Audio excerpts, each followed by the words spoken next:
한국과학기술대학원장이 조만간 대선 출마 여부를 결정짓습니다. 두 차례 발사에서 실패했던 우리나라의 첫 우주 발사체 나로우가 다음 달 3차 발사 시도에 나섭니다. 올해 부도난 개인 사업자의 절반가량이 베이비붐 세대인 것으로 나타났습니다. 집값 급등 지역 등에만 아파트 분양가 상한제를 적용하는 내용의 주택법 개정안이 이달 중 국회에 상정됩니다. 시청자 여러분 안녕하십니까? 생경제 현장의 최현정입니다. 오늘 코스피 지수가 기관의 매도와 프로그램 매물로 이틀째 약세로 거래를 마쳤는데요. 김종성 기자 연결해 자세한 마감 시황 들어봅니다. 안녕하세요. 안녕하세요. 예, 김 기자 오늘 마감 시황부터 자세히 전해주십시오. 네, 오늘 코스피 지수는 전날보다 4.70포인트, 0.24% 떨어진 1920.0에 거래를 마쳤습니다. 오늘 12일과 13일 열리는 미국 FRB 공개시장위원회의 3차 양적 완화 시행에 대한 불확실성과 유럽 안정화 기구에 대한 독일 헌법재판소의 위헌 여부 결정, 그리고 선물, 옵션 동시만기, 금융통화위원회의 기준금리 결정 등 각종 이벤트에 대한 부담으로 코스피 지수는 오늘 하락세로 출발했는데요. 기관과 프로그램 매물 압력에 장중 한때 10포인트 넘게 떨어지기도 했습니다. 그러나 외국인이 1,000억 원 이상을 사들이며 추가 하락을 막았습니다. 오늘 기관이 2,237억 원어치를 팔아치우면서 지수를 끌어내린 반면 외국인과 개인은 각각 1,640억 원과 564억 원어치를 사들였습니다. 프로그램 매매는 1,841억 원 매도 우위를 보였습니다. 업종별로는 의료정밀이 9.40%나 오르면서 가장 큰 폭의 상승세를 보였고 통신, 종이목재, 철강금속, 전기가스 등도 강세를 보였습니다. 하지만 건설, 기계, 증권, 비금속 광물 등이 1% 이상 떨어졌고 운송장비, 금융, 유통 등도 약세를 보였습니다. 시가총액 상위 종목 중에는 삼성전자만이 유일하게 0.48% 올랐는데요. 정부의 경기 부양책이 큰 효과를 거두기 힘들다는 평가에 현대차와 기아차, 현대모비스 등 현대차 3인방이 동반 하락했고 삼성생명과 신한주주 등도 약세를 보였습니다. 모바일 메신저 라인의 가입자 수가 6천만 명을 넘어섰다는 소식에 NHN이 2% 이상 올랐고 SK텔레콤과 KT도 1% 이상 동반 상승했습니다. 반면 SK하이닉스와 LG디스플레이는 아이폰 5 출시가 하루 앞으로 다가왔음에도 이미 주가에 반영됐다는 평가에 각각 1.35%와 0.91% 떨어졌습니다. 예, 한국에서는 사상 처음으로 30년 만기 국고채가 발행돼 오늘부터 거래가 시작됐는데요. 거래 첫날 분위기는 어땠습니까? 네, 오늘 사상 처음으로 초장기 채권인 30년 만기 국고채 거래가 시작됐는데요. 국고채 30년물 발행은 지난 2006년 20년 만기 국고채가 발행된 지 6년 만입니다. 국고채 30년물의 출발은 오늘 양호했는데요. 4,060억 원이 상장돼 첫 거래가 이루어진 오늘 총 6건의 거래가 있었습니다. 거래 대금은 988억 2천만 원이었습니다. 당초 시장의 예상보다 많은 거래가 이루어졌다는 평가인데요. 발행 물량이 적어 거래 활성화를 돕기 위한 호가 제시 등 시장 조성도 이루어지지 않은 상황인 점을 감안하면 투자자들의 관심이 그만큼 높다는 의미로 받아들여지고 있습니다. 투자자들의 높은 관심에 국고채 30년물은 거래 첫날 유통 수익률이 발행금리인 3.05%보다 0.03%포인트 낮은 3.02%를 기록했습니다. 국고채 20년물보다 0.03%포인트 더 낮은 수익률인데요. 일반적으로 만기가 길수록 금리가 높지만 국고채 30년물에 대한 수요가 몰리면서 금리 역전 현상이 나타나고 있는 겁니다. 국고채 30년물이 발행 초기라 유통 물량이 적은 반면 개인 투자자들의 관심이 크게 높아지며 수요가 크게 늘어난 것이 금리 역전 현상의 원인으로 지적되는데요. 일부 PB센터에서는 고액 자산가들이 국고채 30년물에 대한 투자 문의가 이어지고 있다며 이번 발행 물량이 투자자들의 수요에 비해 턱없이 부족할 정도라고 말하기도 했습니다. 전문가들은 이 같은 현상이 한국의 고령화 저성장 국면에 접어들면서 앞으로 저금리 시대가 장기화될 것이라는 전망이 확산되기 때문이라고 설명하고 있는데요. 특히 올해 한국은행이 기준금리를 추가 인하할 것으로 예상되면서 채권 가격 상승에 따른 자본이득에 대한 기대감도 높아진 상태입니다. 또 내년부터 금융소득에 대한 과세 기준이 기존 연간 4천만 원에서 3천만 원으로 낮아지면서 절세 효과를 기대할 수 있는 장기 채권에 대한 수요가 늘어난 것도 원인으로 지적되고 있습니다. 예, 웅진그룹이 우여곡절 끝에 웅진 코웨이 지분을 매각하는 데는 성공했지만 이번에는 웅진케미칼 지분 인수를 놓고 고민이 깊어지고 있다고요. 네, 그렇습니다. IB 업계에 따르면 웅진그룹은 웅진코웨이로부터 10월 말 사들이기로 한 웅진케미칼 지분 46.3%의 지분 매각을 추진하고 있습니다. 웅진그룹은 이 지분을 일단 매각한 뒤에 유동성이 개선되면 다시 사들이는 방안을 희망하고 있는 것으로 알려졌습니다. 문제는 1조 원 가량의 코웨이 매각 자금이 들어와도 이후 케미칼 지분 인수에 사용할 여력이 거의 없다는 게 전문가들의 관측인데요. 세금을 제외하고 웅진홀딩스로 유입되는 코웨이 매각 자금은 약 1조 600억 원 수준으로 추정되는데 이 가운데 대부분이 극동건설 프로젝트 파이낸싱 대출 상환 등으로 채권단에 넘어가도록 돼 있어 자금 사정에 여유가 없기 때문입니다. 웅진케미칼은 화학섬유 계열사로 산업, 광학용 폴리에스터 소재와 정수기, 상하수 처리용 필터를 주로 생산하는데 특히 수처리 필터 부분에서는 세계 3대 메이커로 꼽힙니다. 화학 업황 악화로 지난해 영업이익이 80% 가까이 줄긴 했지만 2008년 이후부터 영업이익과 당기순이익이 모두 흑자를 내고 있고 웅진코웨이 등 안정적인 고객사를 기반으로 필터 사업의 성장성도 높다는 평가를 받고 있습니다. 예, 오늘 증시 관련 소식은 김종성 기자에게 들어봤습니다. 잘 들었습니다. 고맙습니다.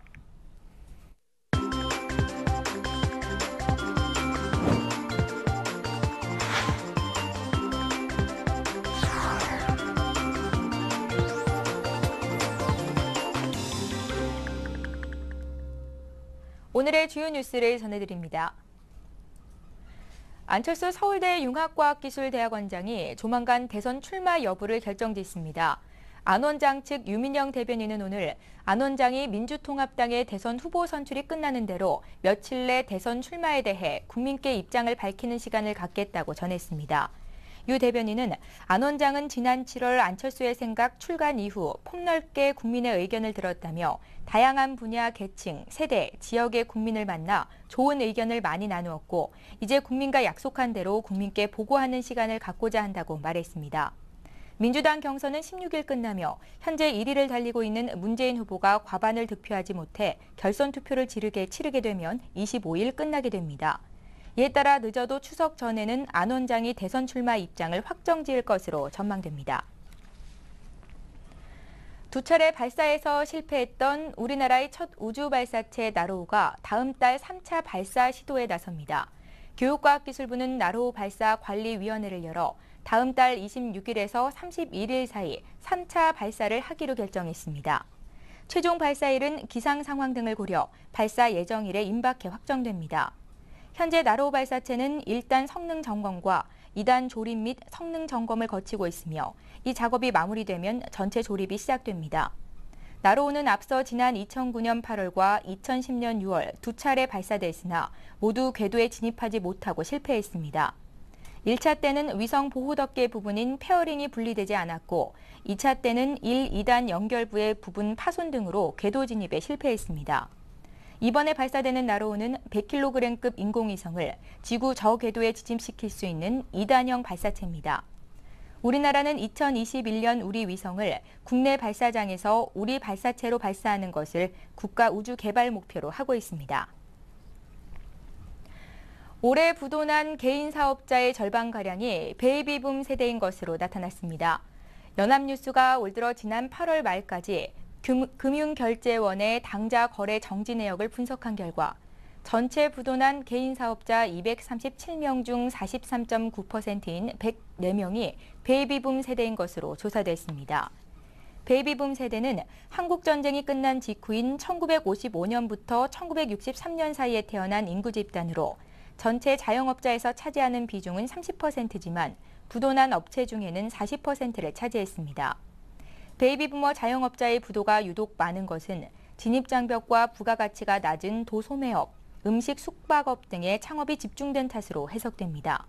전문가들은 베이비붐 세대의 창업이 내년과 내후년에 절정에 이를 것으로 보고 내수 침체와 소비 부진의 악순환이 중산층 붕괴와 양극화 가속 등 심각한 사회 경제 문제로 연결될 수 있다고 경고하고 있습니다.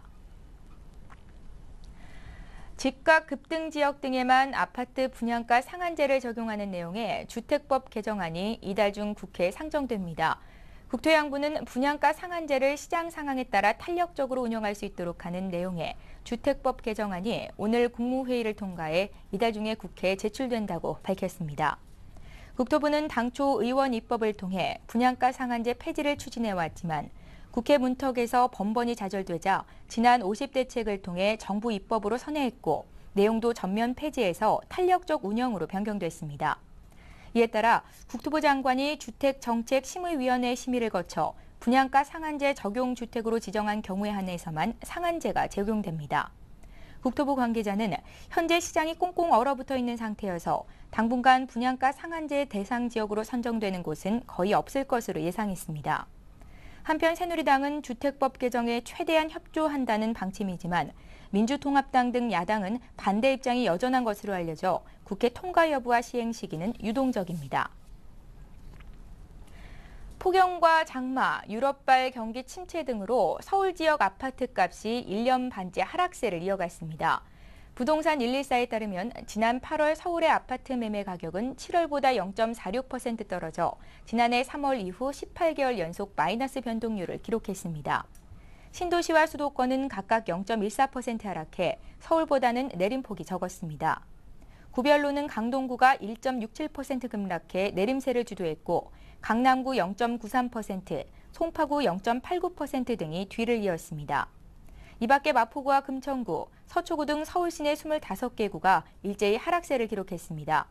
특히 재건축 아파트의 시세가 급락해 지난달에는 7월보다 무려 1.31% 하락한 것으로 조사됐습니다. 반면 전세 가격은 신도시가 0.16% 상승하고 서울과 수도권이 각각 0.1% 올라 월간 가격으로는 4개월 만에 처음으로 하락세에서 벗어났습니다. 정부의 경기부양책과 공기업 주식 매각 지연으로 올해 세입 예산에서 적어도 4조 원가량이 부족할 전망입니다. 기획재정부 등에 따르면 정부가 어제 발표한 재정지원 강화 대책에 따라 올해 국세 수입에서 1조 6,300억 원이 줄어들 예정입니다. 이는 올해 국세 세입 예산 205조 8천억 원의 0.8%에 해당하는 적지 않은 금액입니다. 여기에다 사회 수입으로 잡아놨던 2조 원 이상의 공기업 주식 매각도 무산될 가능성이 높은 상황입니다. 정부는 올해 공기업 주식 매각으로 기업은행 1조 원, 산업은행 9천억 원, 인천공항공사 4천억 원 등 총 2조 3천억 원의 수입을 예상했습니다. 박재환 기획재정부 장관은 법인세와 소득세 수입은 큰 문제가 없지만 부가가치세와 관세 등이 덜 거치는 것으로 파악하고 있다며 올해 세입 목표 달성이 쉽지만은 않다고 말했습니다. 정부가 부동산 거래 활성화 대책을 또 내놨습니다. 현 정부 들어서 크고 작은 부동산 시장 대책만 벌써 20번째인데요. 그만큼 현재 부동산 시장이 어려움을 겪고 있다는 반증이겠죠. 자, 어제 발표한 정부의 거래 활성화 대책에 대해서 박성호 기자 연결해 자세히 들어봅니다. 안녕하세요. 네, 박성호입니다. 예, 정부가 내놓은 부동산 거래 활성화 대책의 내용은 어떤 것들입니까? 네, 새로운 것은 없습니다. 이미 지난 20차례에 달하는 정부 대책을 통해 한 번씩은 도입이 됐다가 적용 기한이 모두 끝난 것들입니다. 우선 집을 살 때 내는 취득세가 50% 더 줄어듭니다. 이미 취득세율의 50% 감면이 시행되는 것을 감안하면 기본 세율과 비교해 4분의 3이 줄어드는 셈입니다. 이에 따라 9억 원 이하 1주택의 경우 세율이 현행 2%에서 1%로 9억 원을 초과하거나 다주택자인 경우에는 현행 4%에서 2%로 세율이 낮아집니다. 또 미분양 주택을 살 경우 이후 5년간 발생하는 차익에 대해 양도세를 부과하지 않기로 했습니다. 5년을 넘어 되파는 경우엔 5년간 발생한 양도 소득 금액을 과세 대상에서 빼고 이후 발생한 차익에 대해서만 양도세를 부과하기로 했습니다. 예컨대 5억 원의 미분양 주택을 산 뒤 이 집이 5년 뒤 6억 원, 6년 뒤 7억 원이 된다면 6년째 집을 팔 경우 1억 원에 대해서만 양도세를 부과하는 것입니다. 그리고 한국토지주택공사에 분양 대금을 납부하지 못한 토지주택 계약자의 연체 이율을 0.5에서 1%포인트 인하하기로 했습니다. 현재 미납 금액에 대해서는 9에서 13%의 연체 이자율이 적용되고 있습니다. 예, 취득세나 양도소득세 등 세제 지원은 그동안 줄기차게 시장에서도 요구를 해왔던 건데요. 시장의 반응은 어떻습니까? 네, 대체로 거래 회복에는 도움이 될 것으로 보고 있습니다. 실제로 올해 초 취득세 감면이 종료되면서 주택 거래량은 급감했습니다. 취득세 감면이 주택 거래 상황에 영향을 미치고 있음을 의미하는 것인데요. 하지만 거래량이 폭발적으로 늘어나거나 시장 상황이 좋아질 것으로는 보지 않고 있습니다. 박재한 기획재정부 장관 역시 대책을 내놓으면서도 어떤 대책을 내놓아도 큰 흐름을 반전시키기는 쉽지 않을 것 같다고 했습니다. 따라서 정부의 세제 혜택의 영향은 제한적일 것으로 보입니다. 현재 부동산 시장 침체의 근본 원인은 세금 부담이 높아서가 아니라 집을 살 필요성을 느끼지 못하고 있기 때문입니다. 가격 상승에 대한 기대 심리와 매수 심리가 조금이라도 살아나야 대책의 효과도 커질 것으로 보입니다. 예, 대책이 나온 만큼 수혜를 입을 만한 지역도 예상이 될 것 같은데요. 어떤 지역들일까요? 네, 취득세와 양도세 감면 혜택을 모두 받을 수 있는 것이 중공후 미분양 아파트와 연내 입주 가능한 아파트입니다. 현재 전국의 중공후 미분양 아파트는 총 42,539가구입니다. 특히 수도권 택지지구 물량들이 많은데요. 남양주나 김포, 파주, 용인, 고양시 등에서 중공후 미분양 물량이 집중돼 있습니다. 서울에도 중공후 미분양이나 연내 입주가 가능한 아파트가 있습니다. 마포구나 동작구 등에서 이런 아파트를 쉽게 찾아볼 수 있습니다. 양도세가 면제된 만큼 강남권 재건축 아파트도 수혜를 입을 것으로 보입니다. 현재 가격이 많이 떨어진 만큼 예전보다 자금 부담이 적은 것도 장점입니다. 부동산부 박성호였습니다. 예, 부동산부의 박성호 기자와 함께했습니다. 잘 들었습니다.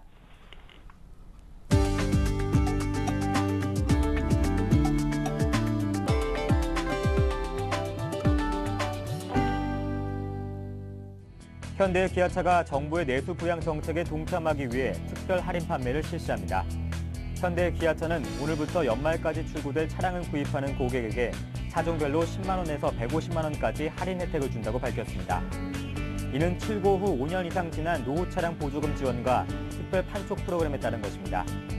이와는 별도로 자동차 개별 소비세 인하에 따른 현대 기아차의 차량 가격 인하분은 21만 원에서 257만 원이어서 특별 할인까지 더한다면 소비자들에게 돌아가는 혜택은 더 커지게 됩니다. 가령 현대차 소나타와 기아차 K5의 개별 소비세 인하에 따른 가격 하락분은 37만 원에서 55만 원인데 여기에 노후차 보조금인 30만 원이 추가되면 총 할인 금액은 67만 원에서 85만 원이 됩니다. LG전자가 전략 스마트폰 옵티머스 G를 오는 18일 공개합니다. LG전자의 옵티머스 G는 LG 디스플레이, LG 이노텍, LG화학 등 계열사들의 역량을 집중해 만든 제품으로 2100mAh 대용량 배터리와 트루 HD IPS 플러스 터치 화면, 1300만 화소 카메라 등을 장착했습니다. 또 퀄컴이 새로 선보인 LT 기반 통합 쿼드코어 칩 스냅드래곤 S4 프로도 세계 최초로 장착했습니다. LG전자는 이 제품으로 애플의 아이폰과 삼성전자의 갤럭시 시리즈에 맞선다는 계획입니다.